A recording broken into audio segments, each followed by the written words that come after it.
Alhamdulillahirabbil alamin wa bihi nasta'in ala umuri dunya waddin. Wa sallallahu wasallama ala sayyidina Muhammadil khatimin nabiyyin wa ala alihi wa sahbihi ajma'in.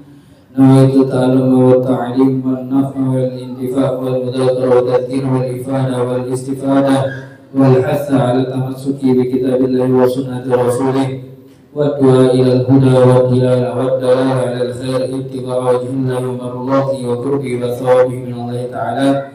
ربي فقهنا في الدين وعلينا تعويل. ربي اشرح لي صدري ويسر لي أمري واحلل عقدة من لساني يفقه قولي واجعل وزيرا من أهلي. Alhamdulillah, segala puji bagi Allah Subhanahu wa taala yang telah mengumpulkan kita di tempat yang insya Allah dimuliakan oleh Allah Subhanahu wa taala, tempat di mana kita memuji baginda Muhammad sallallahu alaihi wasallam, yang mana tempat ini dihadiri oleh para habaib, wabil khusus yang sama-sama kita muliakan Al-Habib Hamzah ibn Ahmad Sofyan Al-Idrus, juga Habib Ali Zainal Abidin ibn Hasan Al-Hamid, kemudian Said Hasan ibn Rijal Al-Habsyi, dan juga dihadiri oleh guru-guru kita, orang-orang soleh, wabil khusus guru kita Guru Abdul Hadi, Guru Ahmad Ghazali, Guru Fitri Fauqan Nur, Guru Usairi, Guru Ahmad Rehan, Guru Utsman, dan juga guru-guru yang lain, Guru Muhammad, juga orang tua kita Abah Haji Kufran, hadirin hadirat yang dimuliakan oleh Allah Subhanahu wa taala. Mudah-mudahan dengan berkatnya para habaib, para guru-guru ini menjadikan majelis kita ini majelis yang barakah, majelis yang dinadhar oleh baginda Muhammad sallallahu alaihi wasallam. Dan kita doakan mudah-mudahan para habaib, para guru-guru kita dijaga oleh Allah Subhanahu wa taala. Semoga Allah panjangkan umur mereka, Allah jaga mereka, Allah sehatkan badan mereka, dan Allah kabulkan segala hajat-hajat mereka berkat baginda Muhammad sallallahu alaihi wasallam. Amin amin ya rabbal alamin. Alhamdulillah, kita sambung lagi sedikit tentang kitab kita. Minggu lalu kita sudah habis membahas tentang rukun sholat. Memang dalam fikih itu sholat ini yang panjang pembahasannya, yang agak panjang, yang agak sedikit melelahkan membahas tentang sholat ini. Tapi seperti itu, fikih itu seperti itu. Fikih itu sedikit demi sedikit, jadi dipahami satu persatu. Nah, bisa kita belajar fikih itu langsung kitab yang tinggi. Tidak bisa kita belajar fikih itu langsung dengan pembahasan yang bukan level kita seperti itu. Jadi harus dari awal, dari bawah, dari dasar seperti itu. Diulangi seperti itu. Hayatul ilmi mudaqaratuhu, hidupnya ilmu itu dengan diulang-ulangi. Kemarin saya sampaikan. Jadi penuntut ilmu yang sejati itu adalah penuntut ilmu yang ketika dia mendengar ilmu itu, meskipun sudah ke-1000 kalinya, dia menganggap ilmu itu tetap ilmu yang pertama kali ia dengarkan. Meskipun sudah 1000 kali didengarkan, berwudu lagi, di majelis guru Jali fikih 2, misalnya majelis guru Hadi fikih 2. Bosan aku majelis itu aja dibahas. Fikih, sholat lagi yang dibahas, wudu lagi yang dibahas. Padahal ini intinya sebenarnya. Fikih ini intinya. Bukan menyampingkan yang lain, enggak. Semuanya sangat penting. Ilmu itu penting, semuanya penting. Tetapi dengan dilandasi fikih yang benar, fikih yang paham, kita dapat menjalankan ibadah sesuai dengan anjuran. Makanya orang soleh, orang alim itu dia punya bonus atau punya kelebihan tersendiri. Apa kelebihan mereka, orang-orang soleh itu, orang-orang alim itu? Mereka itu berbuat sedikit, tapi yang didapatkan banyak. Beda kayak kita ini, kayak saya ini. Banyak yang dilakukan tapi nilainya 0, seperti itu. Tapi kalau orang-orang alim itu, mereka melakukan halnya itu kecil atau sedikit, enteng, tapi pahala yang mereka dapatkan besar. Karena apa? Karena tahu ilmunya. seperti itu. Jadi fikih ini sedikit demi sedikit. Dikatakan pernah Syekh Muhammad Ba'udhon atau enggak salah Mufti Tarim. Mufti Tarim itu seorang mufti ini, ngulang-ngulang kitab Safinah ini sampai 15 kali. Ini selesai belajar diulang lagi sampai 15 10 sampai 15 kali. Karena apa? Ya karena itu seperti itu, fikih ini jangan sampai salah paham. Kalau enggak paham itu lebih bagus. Enggak paham lebih bagus daripada salah paham. Karena berbahaya, salah difahami nanti pengamalannya juga berbeda seperti itu. Jadi minggu kemarin kita sudah membahas tentang arkanus shalah, sudah habis tentang arkanus shalah. Jadi dalam kitab fikih itu memang secara global yang disampaikan itu semuanya rukun sholat itu secara globalnya dulu. Niat, takbiratul ihram, qiraatul Fatihah, kemudian ruku, sujud, secara globalnya saja. Nah, nanti di setelahnya baru diperinci. Bab niat itu seperti ini. Bab takbiratul ihram. Takbiratul ihram itu syaratnya segini seperti itu. Jadi awalnya itu secara global dulu. Nah, nanti di akhir baru diperinci. Nah, pembahasan ini kita bahas masalah niat. Ya. Di awal kita sudah bahas rukun sholat yang pertama niat, sudah kita lewatin. Nah, di sini sekarang diperinci. Niat itu apa sih? Bagaimana niat itu? Jadi di sini disebutkan faslun an-niyatu salasu darajat. Niat itu punya 3 tingkatan atau punya 3 derajat. In kanatis sholatu fardhan wajib qasdul fi'li wat ta'yin wal fardhiyah. Wa idza kanat nafilatan muaqqatan qaratibatin aw dzata sabab wajib qasdul fi'li wat ta'yin. Wa in kanat nafilatan mutlaqah wajib qasdul fi'li faqat.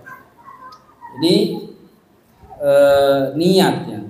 Masalah niat dalam sholat. Jadi niat itu kalau di sini dibahas tentang sholatnya, niat sholat. Jadi niat itu dalam konteks sholat, niat ini baik dalam sholat fardu ataupun sholat sunnah yang punya sebab dan punya waktu. Jadi sholat sunnah itu nanti dibagi 2. Ada sunnah yang punya waktu dan ada sunnah yang punya sebab. Karena sebab dan karena punya waktu khusus. Yang ketiga sholat sunnah mutlak. Yang pertama sholat fardu, yang kedua sholat sunnah yang punya waktu, yang muaqqatah, dan juga yang dzat sabab, kemudian yang mutlak. Dalam 3 sholat ini niat itu juga punya tingkatan. Ada 3 tingkatan. Waqad dzakaraha ala sabilit tadalli, dan disebutkan di sini dalam kitab ini ala sabilit tadalli, dengan cara tadalli. Tadalli itu dari atas ke bawah. Tadalli itu dari atas ke bawah. Kalau sebaliknya lawan katanya tarakki, dari bawah ke atas. Ala sabilit tadalli. In kanat salatu fardhan wajib qasdul fi'li wat ta'yin wal fardhiyah. Jadi kalau dalam salat wajib, dalam salat yang wajib, niat itu tingkatannya dalam salat wajib dia punya 3 yang wajib disebutkan.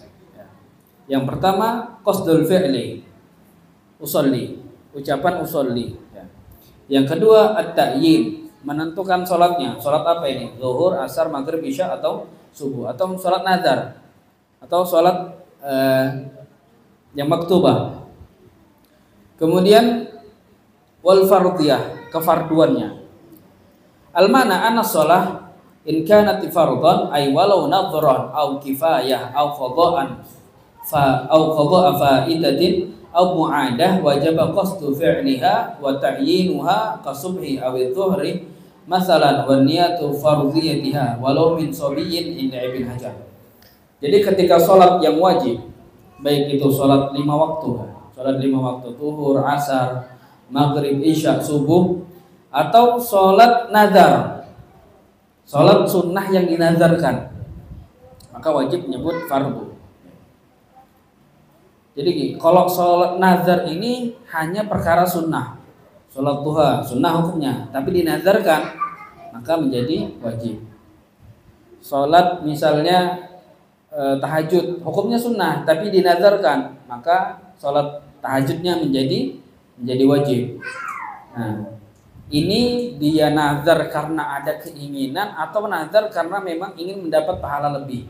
Seperti yang saya jelaskan tadi, orang alim itu dia mengamalkan sedikit, pahalanya banyak.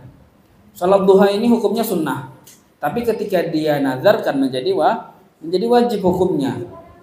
Nah, ketika menjadi wajib, salat duhanya yang pahalanya mungkin awalnya pahala sunnah, ketika dia nazar maka pahalanya menjadi pahala wajib seperti itu. Tapi ketika melaksanakannya juga harus disertakan kalimat nazar, salat duha nadhron atau al-mandhurah. Tidak boleh ditinggal. Kalau dia tinggal maka berdosa. Kemudian salat fardu kifayah. Fardu kifayah juga wajib menyebutkan 3. Pokoknya semua salat yang wajib maka dia harus menyebutkan 3. Yang pertama usolli, yang kedua salatnya apa, yang ketiga fardhon. Contoh gini. Usolli fardhu dhuhri. Ini wajib disebutkan. Usolli qasdul fi'il, fardhonya fardhiyah, kemudian ta'yin. Jadi usolli atau usolli dhuhra fardhon atau usolli subha fardhon atau usolli fardhu subhi, seperti itu. Maka wajib 3. Usollinya wajib, kemudian sholatnya apa, kemudian fardunya apa. Harus menyebutkan fardu. Karena gini, contoh ya. Karena kalau kita nggak menyebutkan fardiyahnya, contoh usolli dhuhra, usolli dhuhra. Ini di dalam sholat zuhur. Itu contoh dalam sholat zuhur. Itu nggak hanya sholat zuhur yang wajib, ada sholat qabliyah, ada sholat ba'diyah. Qabliyah dan ba'diyah zuhur itu ada yang 4 rakaat. Bentuknya sama seperti sholat zuhur, tapi 2 yang disunahkan, 2 yang ghairu muakkad. Yang 2 muakkad, yang 2-nya ghairu muakkad. Jadi bentuknya sama seperti sholat zuhur. Kalau orang ngomong sholat zuhur, sholat yang mana ini? Entah dia sholat qabliyah atau dia sholat ba'diyah seperti itu, atau sholat zuhur seperti itu, atau dia sholat qadha seperti itu. Qadha asar di waktu zuhur boleh. Makanya ada sebutan usolli zuhra fardhon, usolli fardhu zuhri.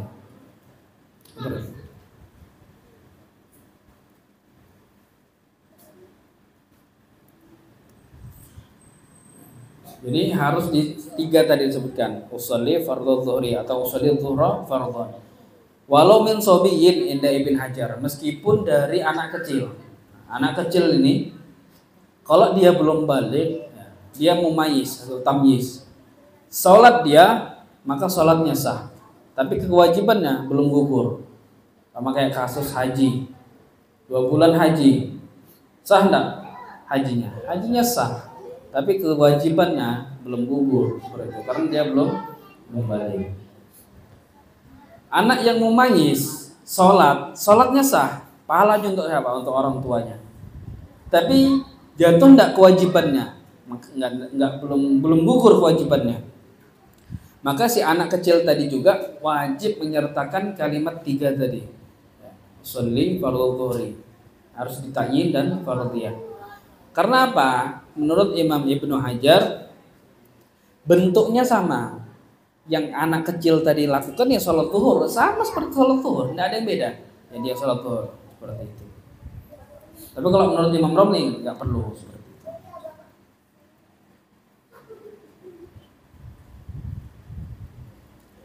Wa takfi niyatul maktubah wal mandhurah fi an-nadhri 'anil fardhiyyah wa hadhihi darajatul 'ula min darajatin niyyah. Boleh kita menyebutkan sholat yang nazar itu, contoh usolli duha al-mandhurah atau usolli duha al-maktubah, diganti kalimat fardunya. Ya. Jadi nggak perlu usolli fardhu duha, nggak usah. Jadi bisa diganti dengan usolli duha al-mandhurah atau usolli duha al-maktubah, sama yang diwajibkan. Itu derajat yang pertama. Pokoknya sholat semua yang wajib. Ya, sholat 5 waktu, kemudian sholat yang nazar, kemudian sholat fardu kifayah seperti itu, atau sholat qadha wajib juga, atau sholat mu'adah, sholat yang diulang. Ada nanti di belakang kita bahas tentang sholat mu'adah, sholat yang diulang. Jadi dia sudah sholat zuhur lagi, bukan qadhaan tapi mu'adah, nanti ada pembahasannya. Itu yang intinya itu 3 tadi. Qasdul fi'il, usolli, kemudian ta'yin, sholatnya apa, kemudian fardiyah, menyebutkan fardunya. Nah, tetap semuanya ini disebutkan di dalam hati, bukan diucapkan ya. Kalau ada orang usolli fardhu dhuhri, padahal sholat asar, tapi di hatinya sholat asar, yang mana yang dianggap? Al-mu'tabar, yaitu yang dianggap itu yang di hati. Meskipun dia usolli sholat sholat subuh misalnya, usolli subha, tapi dalam hatinya yang dia lafadzkan sholat subuh, padahal ini sholat zuhur. Tapi ketika di dalam hati tetap sholat zuhur, maka yang dianggap sholat zuhurnya. Beda kalau dia dilafadzkan sholat zuhur, tapi ketika di dalam hati niatnya sholat subuh, nah, maka enggak sah. Yang dianggap itu yang di dalam hati, yang dianggap itu yang di dalam hati. Sudah kita bahas masalah niat ya. Niat itu bukan bukan membaca, bukan dengan hati berbicara, tapi dengan lintasan atau dengan menghadirkan niat. Kemarin kita sudah panjang sekali membahas itu. Tetap dalam hati. Jadi 3 saja, enggak. Kalau menyebutkan kita menyandarkan lillahi sholli fardhu subhi rak'ataini ma'muman lillahi ta'ala ya, itu contoh. Menyebutkan lillahi ta'ala itu hukumnya sunnah, enggak wajib. Kemudian menyebutkan mustaqbilal qiblah itu hukumnya sunnah dan enggak wajib. Kemudian menyebutkan adad rakaat, menyebutkan jumlah rakaat ini hukumnya sunnah dan tidak wajib. Kenapa saya menjelaskan ini? Karena kalau semuanya ini kita masukkan semua, sholli fardhu dhuhri 4 raka'atin mustaqbilal qiblati adaan ma'muman lillahi ta'ala, dalam takbiratul ihram kita, itu bisa menyebabkan was-was kalau kepanjangan. Kita mau sholatnya kita sah atau kita mau was-was. Was-was ini penyakit yang berbahaya, susah dihilangkan. Jadi makanya cukup 3 saja. Ini yang wajibnya. Kalau mau bisa melaksanakan semua ya itu hukumnya sunnah. Tidak apa-apa, silakan. Tapi kalau itu menimbulkan was-was, lebih baik ditinggalkan. Lebih baik.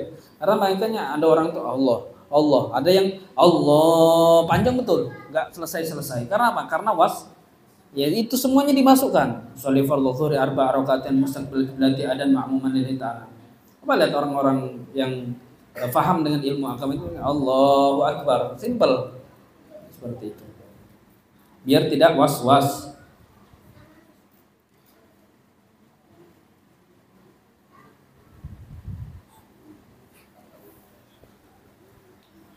Jadi lillahi ta'ala hukumnya sunnah. Dalam subat itu disebutkan duna idofatin lizil jalali ada duna idofatin lizil jalali ada di rakaati wastiqbali. Jadi hukumnya enggak wajib.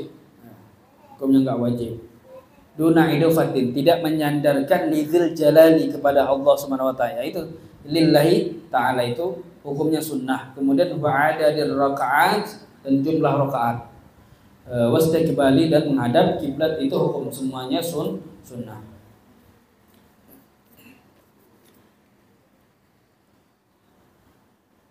Makmuman itu hukumnya juga wajib, hukumnya makmum itu. Jadi kalau sholat jamaah itu si makmum wajib dia niat makmum, niat makmum. Kalau dia ketika sholat jamaah tidak niat makmum, ini sebenarnya pembahasannya ini nanti di bab jamaah ini. Enggak apa-apa. Kalau ada orang sholat jamaah, dia posisinya jadi makmum.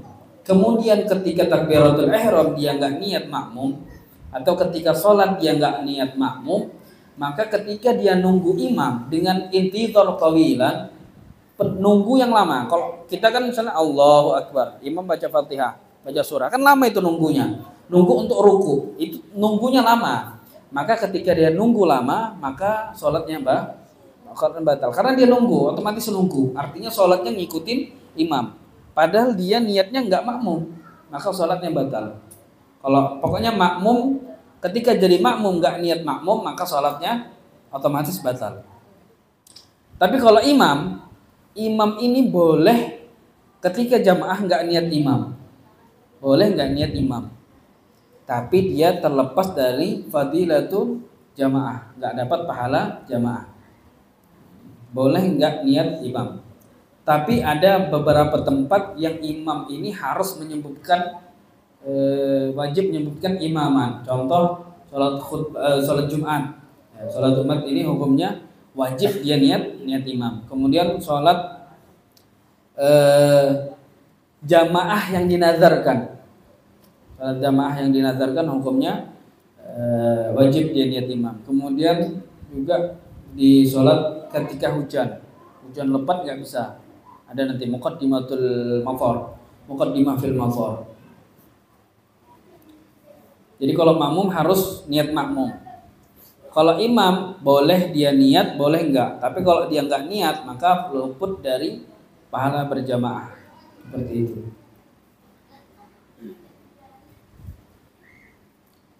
Dan sebenarnya panjang kalau jamaah ini nanti di syurutul qudwah, syarat berjamaah.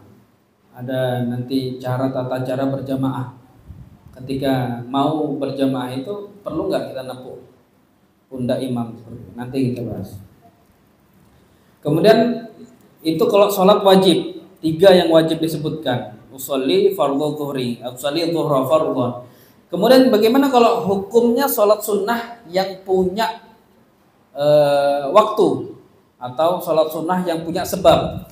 Kalau sholat sunnah yang punya waktu itu karatibah au dzati sababin wajib qasdul fi'li wa ta'yin al-mana ana shalah in kanat naflan muaqqatan karatibah. Jadi kalau sholat sunnah yang punya waktu seperti qobliyah ba'diyah. Sholat sunnah qobliyah ba'diyah ada waktunya. Qobliyah itu masuknya dan keluarnya sama seperti waktunya sholat. Jadi sholat qobliyah itu meskipun dilaksanakan setelah sholat wajibnya nggak apa-apa. Tapi kalau sholat ba'diyah nggak masuk waktunya kecuali sudah melaksanakan sholat fardunya. Sholat sunnah qobliyah ba'diyah punya waktu. Kemudian sholat sunnah duha ada waktunya. Kapan? Dari terbitnya matahari.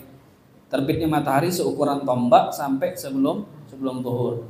Ada sholat sunnah witir. Kapan? Setelah melaksanakan sholat isya. Ada sholat sunnah tahajud. Kapan? Setelah bangun dari tidur, meskipun sesaat. Itu punya waktu namanya, ada waktu khususnya.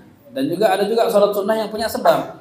Seperti apa? Istisqa, ketika musim kemarau, minta hujan. Minta hujan itu namanya istisqa. Ya. Sholat minta hujan. Ada juga sholat kusuf, sholat gerhana matahari atau gerhana bulan.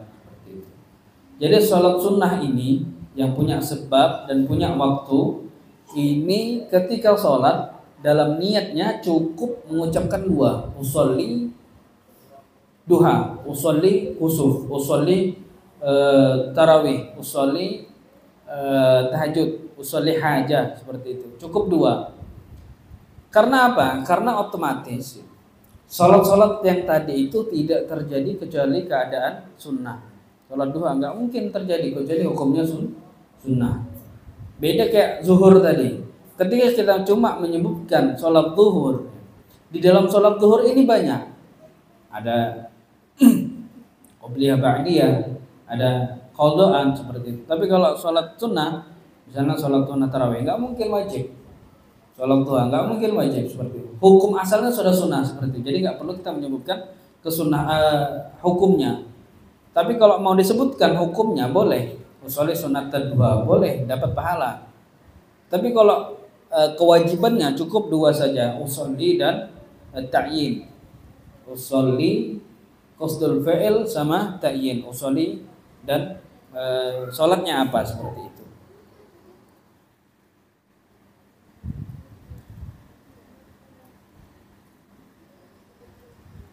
Jadi yang sholat sunnah yang punya sebab dia cuma dilakukan di waktu-waktunya. Karena sholat sunnah yang dzatu muaqqadah yang punya waktu ya dia dilaksanakan di waktu-waktunya. Sholat duha setelah terbitnya matahari tadi. Sholat tahajud setelah bangun dari tidur malamnya. Kemudian sholat sunnah tarawih pada malam Ramadan. Beda dengan ketika terjadi sholat sunnah yang punya sebab. Sholat sunnah yang punya sebab itu dilaksanakan setiap kali dia terjadi. Contoh sholat sunnah gerhana bulan misalnya. Contoh misalnya sehari itu 10 kali gerhana bulan. Ini kan seandainya. Maka 10 kali juga dia melaksanakan sholat sunnah tadi seperti itu. Maka di niatnya cukup mengucapkan 2, usolli dan nama sholatnya. Itu derajat yang kedua. Derajat yang ketiga adalah sholat sunnah mutlak. Jadi sholat sunnah yang nggak ada sebab waktu dan sebabnya. Nggak ada karena waktu, nggak ada karena sebab. Al-makna anna sholat in kanati naflan mutlaqan ay laisa muaqqatan wala dzata sababin wajib qasdu fi'liha faqat. Usolli cukup. Jadi ketika sholat sunnah mutlak itu niatnya cuman usolli. Cuman usolli. Wa hadhihi fi darajatil tsalitsah min darajatin niyah. Wa kana fil mutlaq ma ulhiqa bihi minal muqayyad wa huwa alladhi yuqsad minhu ijadul mutlaqi shalah la salatan makhrusah ka tahiyatil masjid wa sunnatil wudu wa istikharah wa tawaf wal qudum minas safar wa salatil hajah wa bi ardhin lam yu'badillahu fiha. Ini contoh salat mutlak itu salat yang dimaksud tujuannya itu karena adanya sholat mutlak, artinya sholat yang tidak ada waktunya dan sholat yang tidak punya sebab. Seperti tahiyatul masjid. Tahiyatul masjid itu sholat sunnah mutlak dikatakan. Jadi artinya ketika kita masuk masjid itu sholat apapun yang kita kerjakan itu bisa menjadi 2 niat. Contoh, kita masuk masjid, langsung melaksanakan sholat duha, maka di saat itu kita mendapatkan 2 pahala. Yang pertama sholat sunnah duha, yang kedua tahiyatul masjid. Seperti itu. Artinya sholatnya bukan ada khususnya, bukan ada waktunya seperti itu. Di sini juga disebutkan seperti sholat di tempat yang tidak pernah disembah Allah di dalamnya. Di bumi ini di mana tempat yang nggak pernah disembah Allah, kita sholat sunnah situ, sholat sunnah mutlak. Nah itu cukup usolli seperti itu. Misalnya di mana? Apa pusatnya Kristen ini? Vatikan, negara terkecil di dunia, Vatikan ya. Di sana kita bukan di gereja, kalau gereja nggak boleh kita sholat di gereja ya. Di kotanya misalnya, kota Vatikan. Bukan kota, negara. Vatikan itu negara. Pusatnya Kristen. Kita ke sana, di sana kita tahu itu enggak ada yang pernah nyembah Allah di sana. Kita ke sana, misalnya diundang apa gitu, kerjaan lah, apalah, bisnis lah. Ketika di hotelnya kita sholat situ, itu cukup usolli, karena sholat sunnah mutlak. Cukup usolli, sholat sunnah mutlak. Artinya kita sholat di tempat yang tidak pernah disembah Allah. Tempat yang tidak pernah ada orang yang menyembah Allah di situ, seperti itu. Cukup dengan sholat sunnah mutlak. Jadi kalau sholat wajib 3, usolli fardhu zuhri atau usolli dhuhra fardhon. Pokoknya 3. Usollinya wajib, nama sholatnya wajib, kemudian yang ketiga hukumnya fardhu seperti itu. Kalau sholat sunnah yang punya waktu atau punya sebab 2, usolli sama nama sholatnya, usolli duha, usolli usolli tahajud, usolli tarawih, usolli witir, seperti itu. Kemudian untuk sholat yang sunnah mutlak, maka dia cukup dengan mengucap usolli. Nah semuanya itu wajib, semuanya itu dilaksanakan di dalam hati, tidak di dalam mulut saja.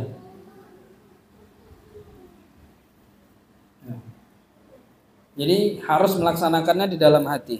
Tidak boleh dilafadzkan, tidak boleh hanya di mulut. Ketika takbiratul ihram jangan kosong. Nah, artinya jangan kosong. Cukup melintaskan niatnya atau menghadirkan niatnya itu sudah cukup, seperti itu.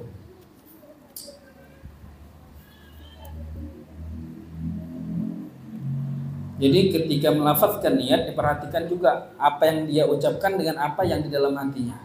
Ketika dia mengucapkan, jadi melafazkan niat itu hukumnya sunnah untuk membantu hati. Nah, ketika melafazkan itu juga hati-hati. Ketika mengucapkan usolli, namanya itu usolli dhuhra 3 rakaat. Aku sholat zuhur 3 rakaat. Nah, ikut di dalam hatinya sholat zuhur 3 rakaat, maka sholatnya tidak sah. Maka sholatnya tidak sah. Makanya ketika mau sholat itu pikiran-pikiran yang bisa mengganggu itu jangan dibawa-bawa. Atau ketika ada mau was-was, perasaan was-was itu dipaksa, jangan diikutin. Jangan diikutin. Was-was ini penyakit yang dari dulu sudah ada. Penyakit was-was ini membahayakan. Dalam surah kan Al-Quran kan sudah disebutkan surah An-Nas. Was-was ini salah satu penyakit yang obatnya itu hampir nggak ada, kecuali dilawan, seperti itu.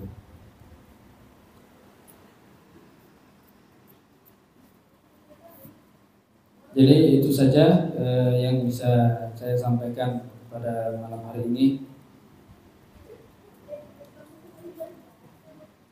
Insyaallah kita sambung minggu depan. Mudah-mudahan barokah untuk ini saya pribadi khususnya dan untuk kita semua umumnya. Mudah-mudahan perkumpulan kita ini membawa berkah untuk kehidupan dunia dan akhirat kita. Mudah-mudahan perkumpulan kita ini mendapatkan nazarah dari Allah Subhanahu wa taala. Mudah-mudahan perkumpulan kita ini bisa membahagiakan baginda Muhammad sallallahu alaihi wasallam. Dan mudah-mudahan di sini kita berkumpul, nanti di akhirat di surga Firdaus kita juga berkumpul berkat para habaib, berkat guru-guru kita, berkat baginda Muhammad sallallahu alaihi wasallam. Itu saja dari saya, kurang lebihnya mohon maaf. Hadza ini wal afu minkum. Wassalamualaikum warahmatullahi wabarakatuh. Kemudian kita minta doa. Tadi ada Habib Bidil